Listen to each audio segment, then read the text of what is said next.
Praise the Lord. Hallelujah.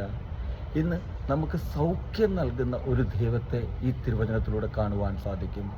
Mathai 8:8 തിരുവചനത്തിലൂടെ Isho ഇന്ന് നമ്മോട് സംസാരിക്കുകയാണ്. അപ്പോൾ ശതാധിപൻ പ്രതിവചിച്ചു, കർത്താവേ, നീ എൻ്റെ ഭവനത്തിൽ പ്രവേശിക്കാൻ ഞാൻ യോഗ്യനല്ല. നീ ഒരു വാക്ക് ഉച്ചരിച്ചാൽ മതി, എൻ്റെ ഭൃത്യൻ സുഖപ്പെടും. പ്രിയപ്പെട്ടവരെ, ആ ശതാധിപൻ്റെ വിശ്വാസം അവിടുന്ന് ആ ഈശോയോട് പറയുകയാണ്, നീ ഒരു വാക്ക് ഉച്ചരിച്ചാൽ മതിയെന്ന്. അതേ പ്രിയപ്പെട്ടവരെ, ഇതുപോലെ എനിക്കും നിങ്ങൾക്കും പറയുവാൻ, ആവശ്യപ്പെടുവാനായിട്ട് സാധിക്കണം.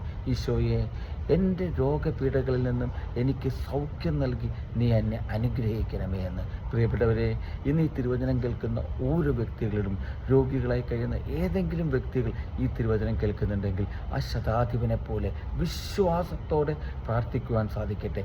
ഈശോയുടെ ഒരു വാക്കിനു വേണ്ടി കാതോർത്തിരിക്കുവാൻ നമുക്ക് സാധിക്കട്ടെ. ഹല്ലേലൂയ.